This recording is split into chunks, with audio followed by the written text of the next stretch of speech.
Okay, a brief video on ancient Greek pronunciation.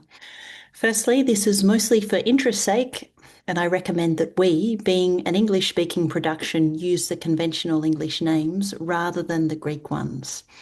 When you are speaking or performing the text, don't make it academic like this contrived lesson here. Just speak.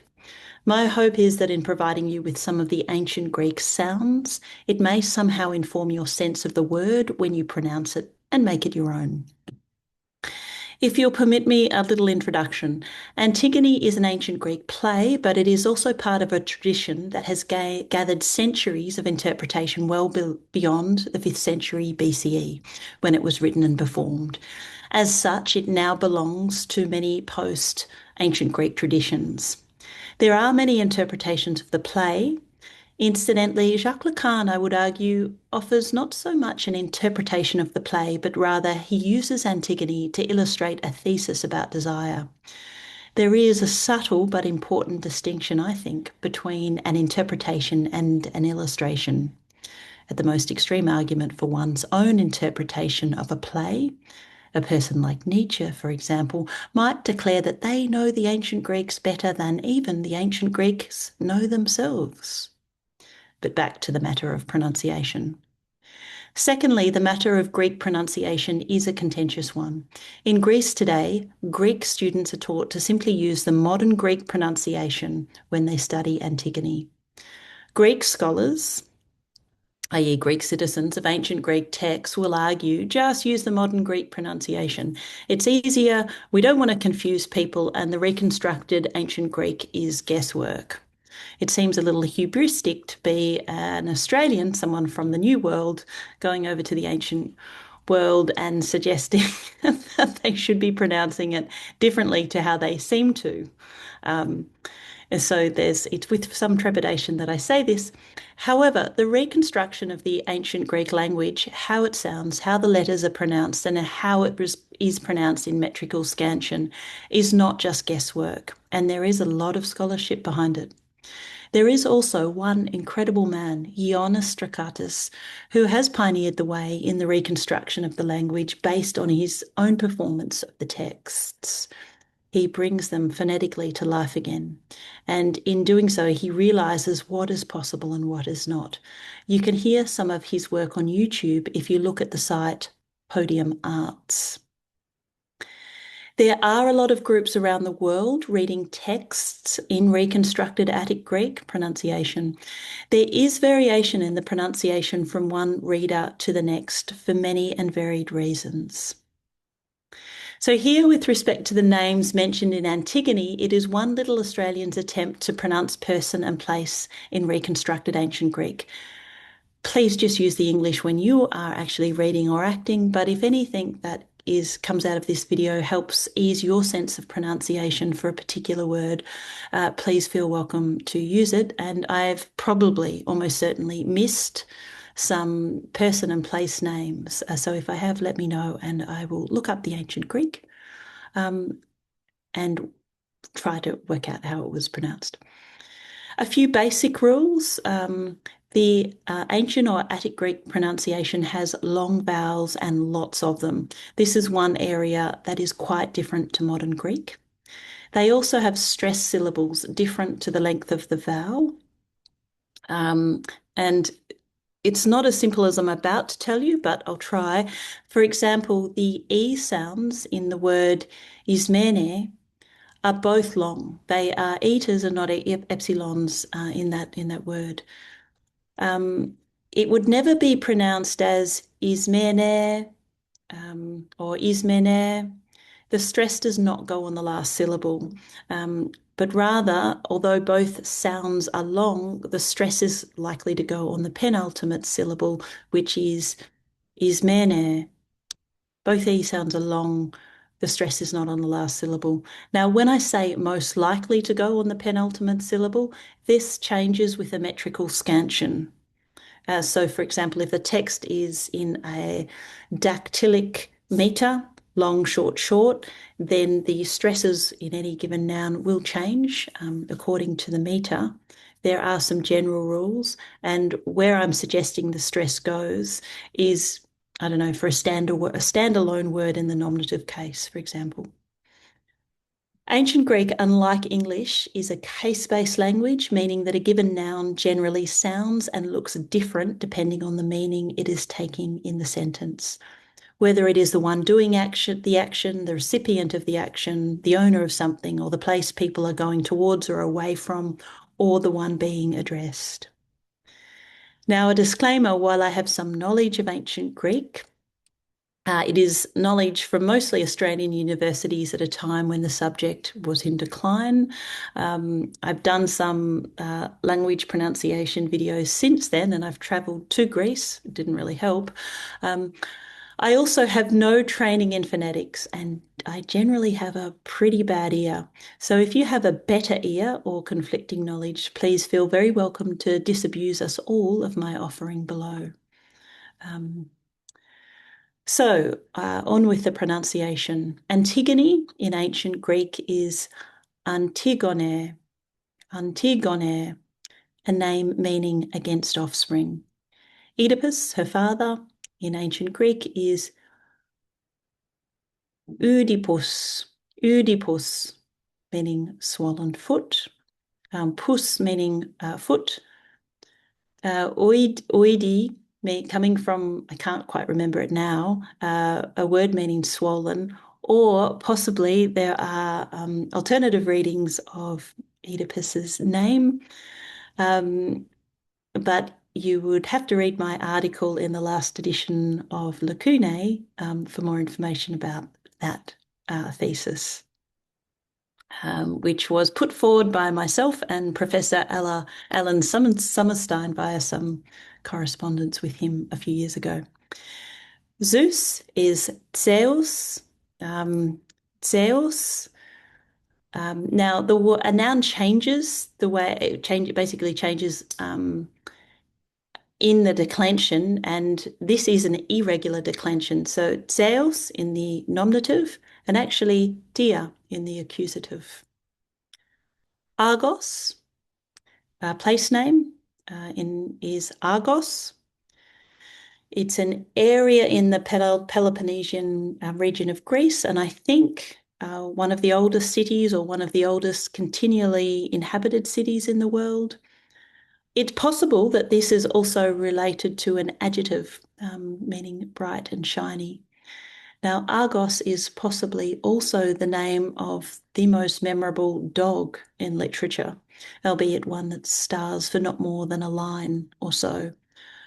Argos is Odysseus's hunting dog, and he is very old when Odysseus finally returns to Ithaca after years away at the Trojan War. Before anyone else recognises this not very heroic returning person who went away to fight a war that nobody really wanted, and so he's in disguise, Argos perceives Odysseus. He moves his tail in recognition and, having done so, dies. Creon, pronounced Creon. Polynices, Antigone's brother, is Polyneices. Polyneices. Nekes relates to the ancient Greek noun nekos, meaning strife or discord or argument or conflict, and polou is poly, meaning much. So Polyneices, his name literally means many bad things. Ismene is Ismene, Thebes. We have in the nominative case, thereby, thereby. Incidentally, there are two Thebes. There is a 100-gated Egyptian Thebes and there is a 7-gated Boeotian Thebes. Our play is situated in the latter. And it is the subject of much heated debate, think Greek-Egyptian debate, even today, as to which city came first. I think we can safely say that it was the Egyptian city, but I don't want to take sides. Incidentally, the Sphinx, who Oedipus defeated to become the ruler of Thebes, she's there in Boeotian Thebes, but she's kind of more Egyptian than she is Greek. Dirki or Dirce, D-I-R-C-E, I think that might be Dirce in English. In the Attic Greek is Dirke, Dirke, or Dirke. Ares, god of war, is Ares. Dionysius, god of wine, Dionysos, Dionysos. Laius, father of Oedipus, is Laos, Laos. Eteocles, brother of Antigone, is Eteocles, Eteocles. And eteos means good or true, kleos, glory or fame. So one son is named Real Glory, and the other son is named Many Bad Things. Might we say that their destiny is inscribed in their name? And the same would be true for Antigone, anti-offspring, whose symbolic death, I would argue, occurred way before Lacan said it did, with the name that and I would say it began with the name that her incestuous parents gave her. But again, I'm getting a bit too into my own thesis here. But let me say that the other child, the only child that doesn't die in this family of names, is possibly the one who's named after the local river. Haman is Hamon, Hamon. It's a name that begins with the alpha, but there is a rough breathing there. The rough breathing isn't over the alpha, it's over the iota, but it has to go over the iota because the alpha is capitalized and there's just no room to put a rough breathing and an acute accent over the alpha, but that's where the sound goes. So the alpha with the rough breathing is a h sound. So Hamon. Incidentally, his name means blood. And if you look up the ancient Greek lexicon, Liddell and Scott lexicon, there are lots and lots of words related to blood, lots of the hame words. And they mostly do with how to kill people or how people die based on how the blood runs out of their body. Olympus, where the gods live, is Olympos, Olympos. Aphrodite's goddess of love is Aphrodite, Aphrodite. Acheron, or in English it would be more like Acheron, Acheron, is pronounced Acheron, Acheron, with a long O sound at the end. It is a river with a geographical actual position. In Greek mythology, Acheron is often depicted as the river at the entrance to the Greek underworld. I think at some point this becomes, or in some authors, this might be the river Styx. Sorry, not Sphinx, Styx. So there might be more than one river in the underworld. Niobe, N-I-O-B-E, you might have heard of the famous Tears of Niobe. In ancient Greek, it is Niobe, Niobe. Almost sounds sad to say it. Niobe. She is the mother who boasted of her own fertility and then fell to weeping after the gods killed her 7 daughters and 7 sons. Tantalus, Tantalos, Tantalos. There is Danae. I think the chorus call Danae. Perhaps she is a god or a goddess. Pronounce Danae, Danae. It has an alpha, so an AE sound at the end, quite a long sort of vowel ending or 2 vowels joined together. Lycurgus, it's possible that I've transcribed something different incorrectly here because Lycurgus, I think, is a politician or a statesman. So what he would be doing in our play, I'm not sure, but in case he's in there, the pronunciation is Lycurgos, Lycurgos. We have Tiresias, our very wise and very badly tempered prophet, both in Oedipus Tyrannus and in Antigone. His name is pronounced Tiresias, Tiresias, I think. Tiresias. Sardis, must be a region or a place, is pronounced Sardes. Semele or Semele, Semele, is pronounced Semele, Semele, Semele. Bacchus, Bacchos. The river Ismenes, which I don't know, but Ismeni may be named after, is pronounced Ismenos, Ismenos. Incidentally, rivers are really important in ancient Greek literature, and particularly the tragedies, because whenever there's a displaced person and they're reflecting or remembering their homeland, they often talk about the rivers, the local rivers. Castalius, a river, I think, is pronounced Castalia, Castalia. Nysa, Nysa, in the Attic is Nusa, Nusa. And that is likely a mythical mountain, Cadmus, Cadmos, Cadmos. And Cadmus is the founder of Boeotian Thebes, where our play is set. Eurydice, I'm not even sure of the conventional English pronunciation in this. I think Bill might have mentioned it in one of our rehearsals, so maybe we could ask Bill. In ancient Greek, it is Eurydike, Eurydike, Eurydike, not like in Gluck's opera, Eurydice. There's no ch, but it is Eurydike,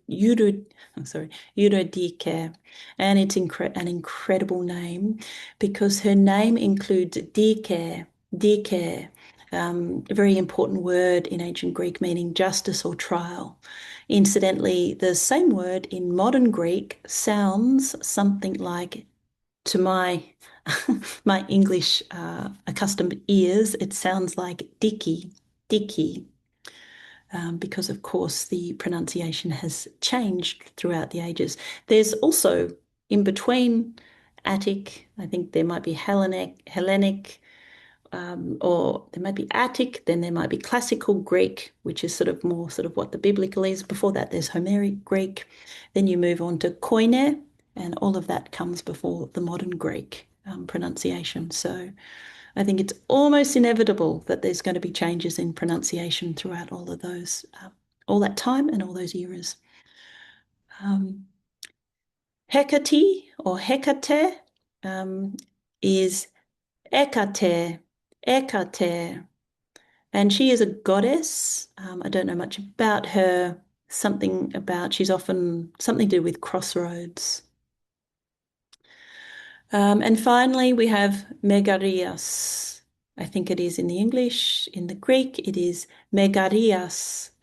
And Megarias is a warrior of Thebes and is somehow involved in the struggle between Eteocles and Polynices. All right, above all, enjoy your reading and your pronunciation, whatever you choose.